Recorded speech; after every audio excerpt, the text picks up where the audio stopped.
This is Sportscentre. Hey, I'm Marissa Roberto on this Digital Sportscentre presented by Montana's Barbecue and Bar, and you know what time it is, baby! I mean, my festive sweater should have given it away. It's World Juniors, and as usual, starting with an epic quadruple header, capped off by Canada's opener tonight against Finland, with coverage beginning at 7 Eastern, 4 Pacific on TSN. Now, Canada's looking to bounce back from its ugly showing last year, when they were bounced in the quarterfinals by Czechia and out of medal contention, while Finland finished fourth, losing the bronze medal game to the same Czechs. And to get us all set up for this opener, we're joined by our boy, Mark Masters from Ottawa. Great to see you, Mark. It's the most wonderful time of the year, Marissa. All right, Mark, before we get into this, we saw your unbridled enthusiasm yesterday as your own teammate, James Duthie, got accepted into Harvard. Have you been able to come down from the high of that Christmas miracle? Well, James and I went to Carleton here in Ottawa, which is considered the Harvard of Canada. So I'm happy to see him get this additional opportunity stateside. But in terms of this hit, let me give you a master's degree on Team Canada.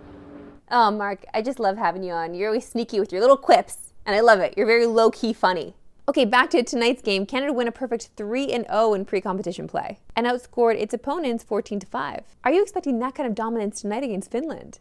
No, that's not what I'm expecting. I think that combined score in the pre-tournament is a bit misleading. It was 7-1 against the Swiss, but much closer against the Swedes and the Czechs, and I'm expecting a close one in this game tonight. The Finns, they're playing the underdog card. They're saying Canada has more talent and skill, but we are the better team, and the pressure is on Canada. Canada's saying, no pressure, just excitement. They're going to harness the electricity in this building tonight. The atmosphere should be great. I think Canada gets it done here tonight, Marissa, but it will be a close game.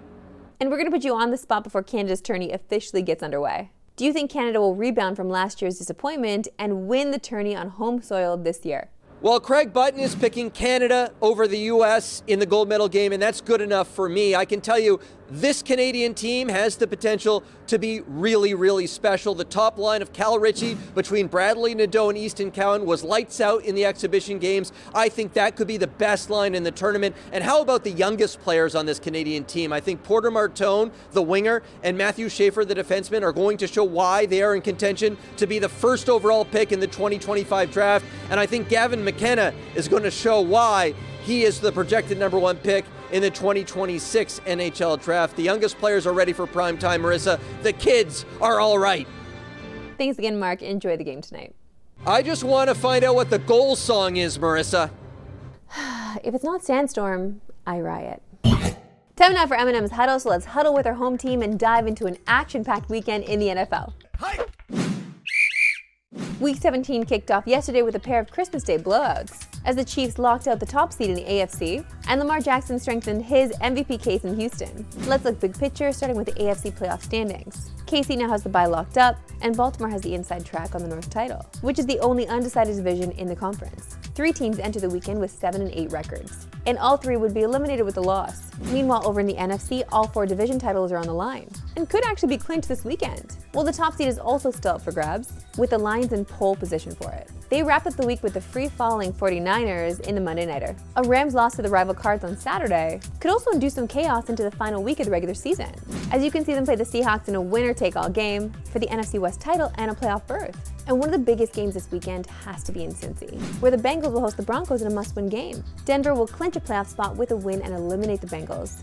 Coverage for that one starts Saturday at 4 Eastern, 1 Pacific on TSN and CTV. But if Joe Burrow can continue his MVP caliber season and lead Cincy to victory, his Bengals will head into Week 18 against the rival Steelers with a chance to somehow make the playoffs, despite being 4-8 on December 1st. All of this to say that you don't want to miss a moment of action on TSN and CTV this weekend, or on NFL Red Zone Sunday, which of course is available with your TSN Plus subscription. Time now for my favorite segment and yours, Why We Love Sports Today. Why we love sports today. Now, you know here at DSC we're a big-time pickleball stands. That's a lie, okay? I'm sorry, we're not. But it turns out a pair of Heisman Trophy winners are in Cam Newton and Tim Tebow. The former Florida standouts teamed up again, but not on the gridiron this time, to showcase their skills on the pickleball court.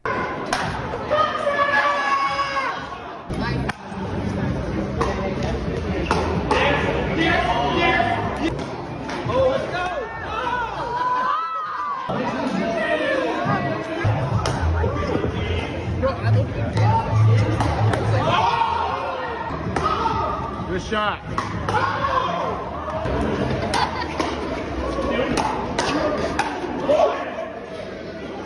I mean, yeah, okay, it looks like a good time, it looks fun, but is there really any skill involved? I don't know.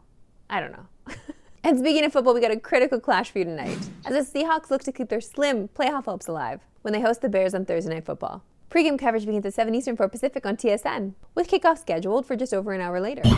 Raptors are back in action tonight in Memphis after having Christmas Eve and day off. Toronto hoping to snap a season-worst 8-game losing streak. Or maybe not if you're in a sag for flag camp. For more, we're bringing in our gambling guru, Wesley Chang. Wes, hope Santa was good to you.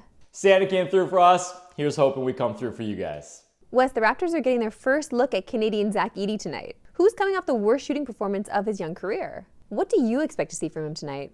And do you think he has a legitimate shot at Rookie of the Year? Edey's absolutely in the mix. Now, I'll point out, a few weeks ago, he was 70-1 to win this award when he was injured. That was when Jared McCain was still healthy. He's now out for the season. Edey's back in the lineup, and I think he absolutely has a case. When you look at the other candidates ahead of him, Yves Missy's one of the favorites. You talk about these two players coming out of college. Edey was by far the higher profile player. He's the more skilled big out of the two. Add in the fact that he's playing for a Memphis team that's projected to be a top 4 team in the West, I think his impact on winning will ultimately elevate him towards the very top, and he has a great shot for this one. All right, before we let you go, we're going to need your best bet for tonight. I'll go right back to Edey. I like him to go over his scoring prop in this one, especially without Jakob Poeltl in the lineup. The Raptors allow the second most points in the paint in those 4 games that Poeltl's missed. Now, no discredit to Mobo and Olynyk, but they're simply not equipped to defend someone like Edey with his size. Now, I get it. Edey's been a little bit cold since returning from injury, but what I'm more encouraged by than his scoring is his minutes. He's up to 26 minutes a game as opposed to 20 when he was playing in the 14 before. The Raptors, even with Poeltl in the lineup, were a bottom 5 defensive rebounding team. I think there's going to be a lot of opportunities for putbacks and easy looks for Edey tonight. Thanks for joining us, Wes, and if we don't talk before, have a Happy New Year. Hey, Happy New Year. That's it for me today. We'll see you right back here tomorrow at 3 Eastern. No Pacific!